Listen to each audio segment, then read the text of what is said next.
서울특별시 일반용역공 적격심사의 신인도에 대해서 한번 알아보도록 하겠습니다. 지난 시간에 신인도, 그렇죠? 신인도는 신용평가와 실적의 감점, 보완 목적으로 사용한다고 말씀드렸죠. 그러면 신인도 항목은 어떤 게 있으며 점수를 어느 정도 받을 수 있는지 한번 알려드리도록 하겠습니다. 일단 첫 번째 신인도 항목은 희망기업 신인도라는 점수인데요. 플러스 2.0이라고 되어 있죠. 이거는 요 아래쪽의 모든 세부 항목들 합점들 중에서 2점까지만 인정해준다는 뜻입니다. 그래서 이런 항목들을 다 만족한다고 해서 3점이 되는 게 아니라 요거까지 하면 5점이 되는 게 아니라 2점까지만, 더 이상은 인정하지 않는다는 뜻이고요.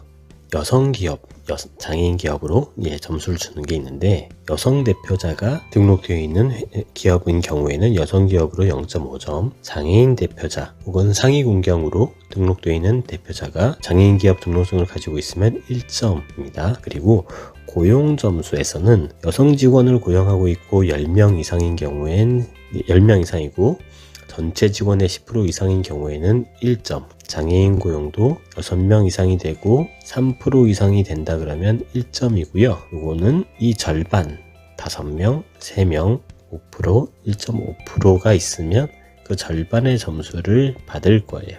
그리고 사회적 기업 등록되어 있는 경우에는 2점, 사회적 기업 범위에는 협동조합과 사회적 협동조합이죠. 그리고 자활기업, 마을기업까지 포함입니다. 이런 것들이 모두 다 되어 있다고 해도 최고 2점까지 받을 수 있다는 뜻입니다. 여기서 고용증빙에 대한 게 있었죠. 사실 고용으로 해서 점수를 받는 경우가 제일 흔해요. 장애인 대표인 경우는 드물지만, 그러니까 여성 대표인 경우는 드물지만 여성 직원이 고용되어 있는 경우, 장애인 대표인 경우는 드물지만 장애인 직원이 고용되어 있는 경우가 좀 더 흔하거든요. 그래서 고용증빙은 어떻게 하냐 하면 건강보험 혹은 고용연금보험으로 가입되어 있는 직원을 회사에 고용된 직원으로 보고요. 입찰 공고일 전월 기준으로 해서 3개월 평균 자료를 제출을 해야 합니다. 그리고 3개월 평균이기 때문에 10명, 12명, 13명 이렇게 된다고 하면 3으로 나누어서 소수점이 나오는 경우 첫째 자리에서 올림을 해야 된다. 이런 경우는 35니까 3으로 나눠서 올림을 하면 12명으로 계산이 되겠죠. 평균이. 그런 식으로 계산하셔야 되고요. 중소기업 점수. 중소기업은 총 0.5점인데 중기업인 경우는 0.3점만, 소기업과 소상공인이 등록되어 있는 경우는 0.5점입니다. 이 등록 여부는 smpp.go.kr이라고 중소기업 공공구매 종합정보망 사이트에서 등재되어 있는 자료를 통해서 판단을 하고요. 만약에 공고가 중소기업자 간 경쟁 공고로 제한이 되어 있으면 추가점을 주지는 않습니다. 중소기업 점수가 가장 흔하게 받는 점수긴 한데 점수폭이 좀 적어서 이것만으로는 부족한 경우가 많아 다른 신인도가 좀 필요합니다. 지역업체 점수는 서울특별시 일반용역에서 서울에 위치한 기업들에게 4점이나 되는 혜택을 줄 수 있는 좋은 신인도인데요.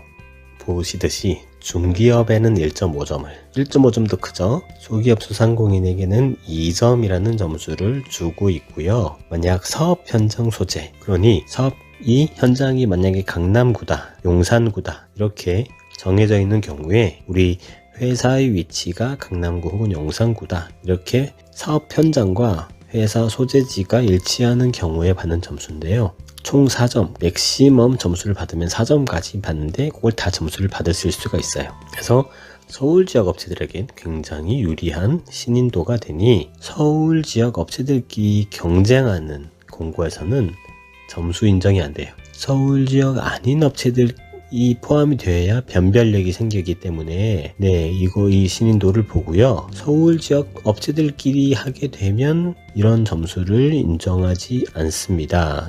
경기도, 제주도 등등 다른 지역 업체들도 참여를 할 수 있어야 인정받는 신인도입니다. 그리고 신규 채용 우수기업은 신규 고용 인원이 얼마나 증가했느냐에 따라서 최대 5%까지 했을 때 1점까지 주는 1%당 0.2점씩이죠. 증가율이 1%당 0.2점씩 해서 최대 1점을 주는 신인도인데요.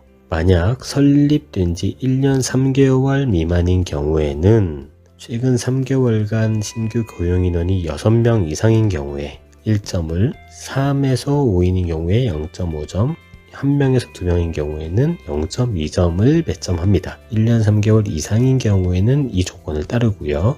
그러면 계산하는 방법을 한번 알아보도록 하겠습니다.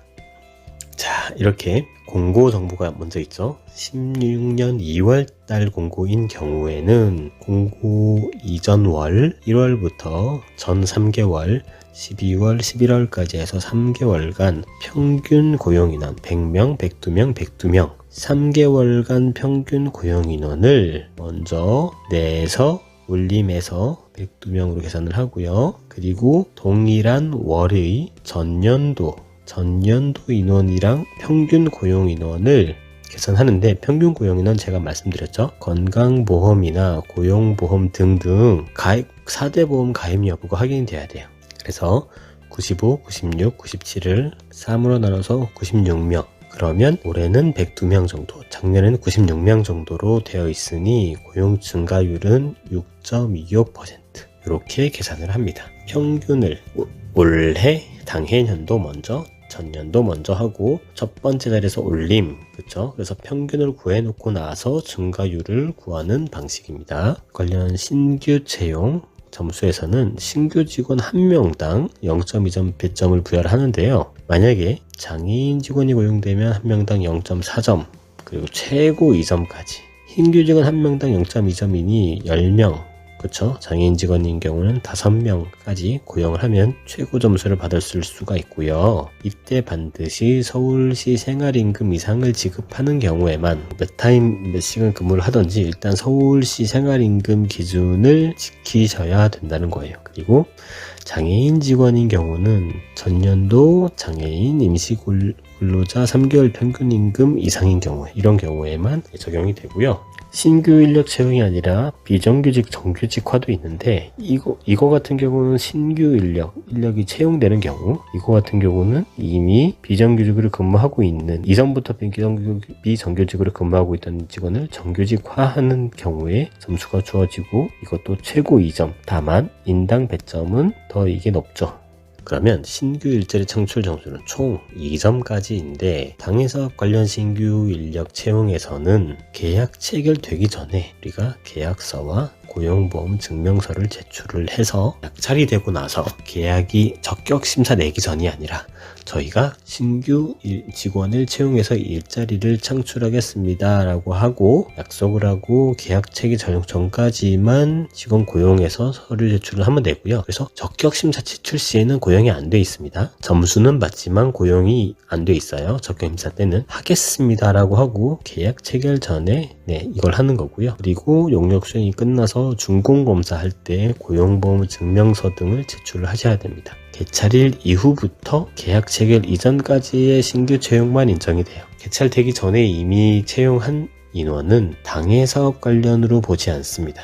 개찰이 되고 나서 된 신규 채용만 인정을 하고 있습니다.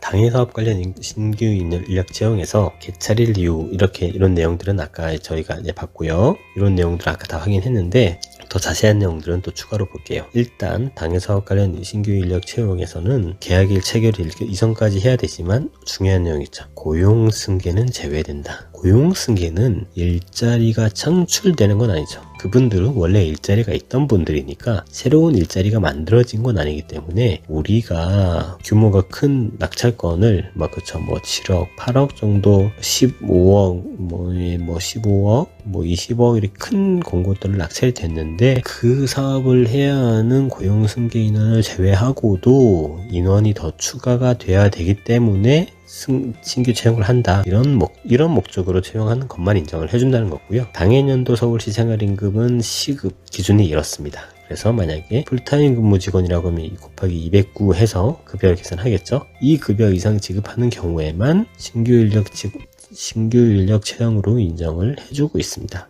이렇게 적격심사 신인도, 이 지금까지 알려드린 신인도들이 가장 많이 활용되고 있고 어느 정도 이제 쉽게 준비할 수 있는 것들이라 설명을 해드렸고요. 요거 말고도 사실 여러분들이 보시면 회사에서 받아놓은 어떤 장관 표창장들이나 뭐 여러 가지 인증들이 있을 거예요. 이런 것들도 추가로 받으시는 경우들이 간혹 발생하기 때문에 이런 것들도 한번 알아보시고 신인도 될 수 있는 거 준비하시는 게 좋고요. 중요한 건 신용평가와 실적은 감점 발생할 수 있는 가능성들이 있기 때문에 항상 신인도 통해서 입찰 참여하신다는 걸 기본으로 하고 입찰 준비하시는 게 제일 유리하기 때문에 우리 회사의 신인도가 얼마나 되는지 미리 알고 계시는 게 더 중요해요. 낙찰된 이후에 준비하실 수 있는 신규 인력 채용도 있겠지만 이렇게 점수폭이 한계가 있기 때문에 미리 이거는 우리가 낙찰되고 나서도 준비할 수 있으니 낙찰되기 전에 우리가 가지고 있는 신인도는 얼마나 된다, 이런 것들도 생각을 해보시는 게 좋습니다.